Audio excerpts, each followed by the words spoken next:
Hello and welcome to another video, and it is time to test fit the armour casing onto the carbon fibre exoskeleton as seen in the previous videos.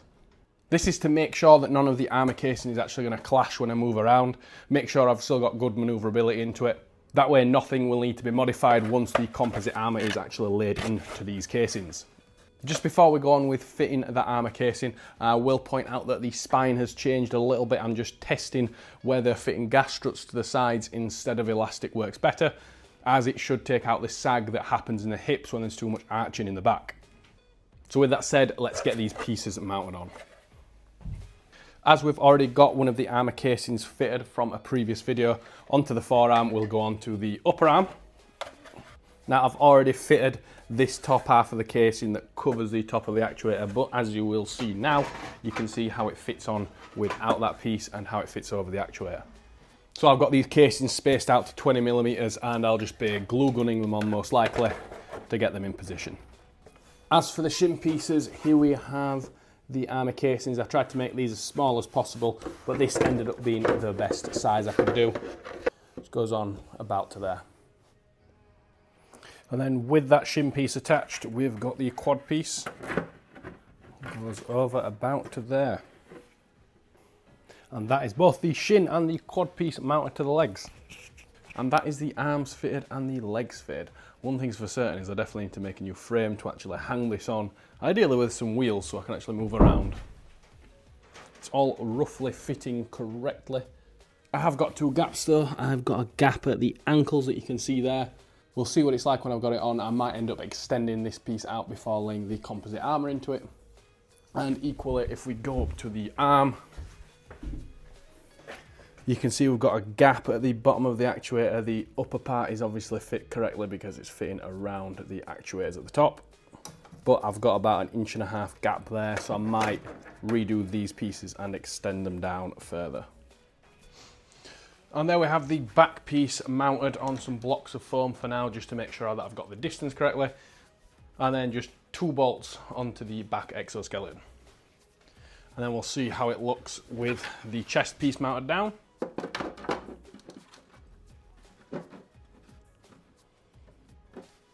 Something like that. Now, before very gently test fitting all of these on and making sure I can move, I think realistically it is time for a change in attire to make sure you've got some contrast. And we are back in the desert camouflage, the best thing I've found to contrast for the camera between the black armour casing, the grey-black carbon fibre and the white background. So we'll get those legs put on first. And if we take a look at the back of the legs, you can see how there's really not that much space either side, particularly there's only just enough space to actually get the strapping in. It does mean that things like the shin plate can't be any smaller because you wouldn't be able to get in and attach the thing on. I certainly wasn't trying to get any speed records for putting these on. I mainly just wanted to make sure that I didn't crack the 3D printed filament. I did realise that I was better off putting these straps on from the inside of the leg, not the outside. And that is the legs on. Now, because I've used the cheapest glue sticks available on Amazon to attach these armour casing pieces to the exoskeleton, I'm going to do the leg mobility now just to try and limit the chances of anything breaking when I've got the full suit on and there's the top armour casing that could catch and cause problems. How close can I bring my legs together with these armour pieces on, i.e. how small is the gate? And that's about as far as I can get them. I can just about feel them clashing in the middle. So you're nearly to an attention position. It's not too bad. I'm always trying to gauge whether it's actually worth having any armour here. It's the inside of your leg, which has plenty of veins, so it makes you think, yes, you do want armour there, but at the same time, just this bit up here tends to clash a lot more just at the top of your thighs, top of the inside of the thighs. As for how it meets the knees, it meets pretty well and covers as expected, as it did in the CAD. And if we go on to the side, it covers pretty well onto the side, it goes and covers the back of the leg, at least from the side portion. The reason I don't have any back leg armour on is just because of heat really and comfort. The amount of armour you can actually fit on and still allow full movement in the leg when it comes to back of the leg armour is quite small, and the amount of heat that it traps in is massive. So I'm having the back of the legs open, and then I'll have kind of a skirt slash gown slash jacket slash gambersome that covers all of that that'll be armoured. What about bending down? Obviously I'm not going to bend down fully because I'll break it, but If I lean forward on my toes, so we've got pretty good range there on the ankles. I can't really see me needing more than what I've got there. If anything, it's possibly a little bit too much. You can see how the armour will act as a lockout as well for when I go straight, so you can't overextend your knee. And if we go down into the bending position, it's not bad, but what I have realised is just in the slight position that it's in, this corner at the bottom next to the actuator does catch slightly, so I will have to cut that off and modify it a little bit. But that's not such a big deal. As for lifting my leg, you can go quite far up. I don't really see any of that being an issue. And we can walk backwards and forwards, not too bad. Don't think any of that's a problem. With that said, let's struggle like mad, try to get the chest piece on without breaking it. I can already tell this is going to be immensely stressful getting this on and not breaking any of this wafer thin plastic. For anyone new to the channel, the idea of this casing is to make it easy to lay the composite armour into, get a perfect finish on the outside, while also essentially getting a sacrificial layer so that if you scuff the plate or anything, you don't end up scuffing the armour underneath. The issue is now there's no composite materials laid into it, so it is all incredibly fragile and easy to crack. And that is the back pieces on with the arms. You can see the arms fit pretty good. There's not too much spacing in between. You can see how that bit could do with being a little bit closer down to the actuator. But overall, it's not bad at all. Got the fist extension that sticks out there. Got good maneuverability in general all the way around. The only thing that I've got at this point is I'm struggling to get these straps onto the top bracket that is behind this plate here. I'll have to change that in the future with two straps that come together like that. I think that'll solve the problem. It does mean at the minute that if I try to open my arms backwards, the back plate does peel off a little bit. And if I turn around, you can see the back plate mounted to the back. I did have to repair it with the glue gun at one point, as is how fragile this outer casing is. But you can see roughly how it fits up on the sides here. The only thing I'm not sure about right now at this point is that back plate too high or too low? Well, that's what we're going to find out. So we'll now very gingerly fit the chest plate on. And here is the chest plate in question. Unfortunately, I'm on my own, as you've probably guessed, and it's quite a struggle to actually tape this on my own. I really don't want to break any of it, so I'll just have to offer it up. You can see there though how it's roughly in place. You will also notice how there's quite a big gap here that isn't covered. So something I didn't realise when I was filming this, as I lifted the chest plate up, is it was covering straight over the microphone. But as I was saying, there is obviously this massive gap around the waist and the groin area. The reason why the chest plate isn't longer is it will clash with the thighs when you go to sit down, as I will now demonstrate. So if you want that thigh armour, you've got to have a slightly shorter chest plate to allow you to sit down, in particular to allow you to lean forward to then get up out of the chair. Simple things, simple practical things, but this is the type of thing where if you can't do this, the whole suit is basically useless. This will of course be covered in the future by a semi-flexible piece of armour, similar to what was used on the last prototype. Overall, all of these pieces do fit about right, as expected when this isn't the first prototype I've built, and I learnt a lot on that previous prototype. But there are a few little changes that I do want to make just to make sure that this suit is as perfect as possible, as this will be the last one I'll be doing.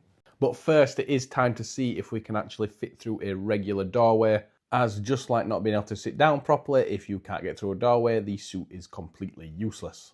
And my keen measuring has worked out, so I can just fit through the doorway nicely and walk through it easily. I'm always going on about going through doorways, but the problem is doorways are actually quite narrow, so as soon as you start adding 2 inch on either side, you start to struggle fitting through doorways. With that stressful escapade over, successful escapade to be fair, because I don't think I've actually broken any of the plastic, we'll go over the things that I need to change before I start laying the composite armour in. We'll start off with the piece that doesn't need to be changed at all, and that is this forearm piece here. It fit really nice around my wrist, was the right length, didn't get caught, could strap it up, get the sleeve in, all that worked great. However, when it came to the upper arm, while the tape around the back was good and the overall shape was good, it was too tight on this edge for me to be able to get the strap on for the top side, which meant that the back piece didn't really sit properly, and it kind of limited the ease of mobility in rotating your arms around. So I want to flare this piece out a bit more so you can get your fingers down. I could also feel it touching my front delt at the side there. So it's not just to get the strap on, it is actually want moving out a little bit. And then as you can see here, there is a gap, a 2-finger gap between the actuator and the upper arm piece. Upper arm piece being in the correct position, so I do want to extend that down and extend it down to here as well, because the idea is the armour will also act as a stop limit for overextension on the arm, which you can see now doesn't work. The pauldron cover I think is about right, but for me to change it and make it any thinner, I think I'd have to make the cover of the actuator bulletproof. Might do that in the future, but for now they'll stay. As for the chest and back piece, I think the shape and design is correct. I don't think it needs changing. I need to reduce the size of the spacer blocks on the back from 80mm to around 50mm just to bring it out a bit more, which I'll be able to do once I confirm and change that spine design, because it's those spine bolts that are protruding a little bit too far for me to have lesser spacer blocks. But you can imagine with the height of the arms, if I drop the chest and back plate down about an inch, it will look more correct of where it should be and fit a lot better. With the back and chest plate moved down a little bit, it will also close this gap up a little bit between the chest and the legs. However, there will still be a gap, but there will be some flexible armour to fit on like so, which will cover the gap up. Again, as I mentioned earlier, as seen on the previous prototype. I do intend there being something that goes over the top of here as well to cover the gaps around here. But one plus about having these gaps, it does mean you can shoulder a rifle into the gap as well, so that the rifle butt is actually hitting your shoulder and not the armour. So I do want a little bit of a gap. That also makes it much easier to move around in having that gap, because you can bring your arms in like that. As for the legs, these fit pretty damn well, to be honest. I was actually quite surprised at how well they fit and how well I was able to move in them. The depth of the quad was good, the depth of the shin was good. The meeting point for the knee, as you can see, is pretty good, really. I couldn't have it meet perfectly because the curvature of the armour inside is slightly different, and how I put together that piece is slightly different. But overall, it matches pretty well. I'm thinking about extending this piece, as I've mentioned, but the thing that I need to remember is if I lower that piece of armour down further, then it means things can clash like a step.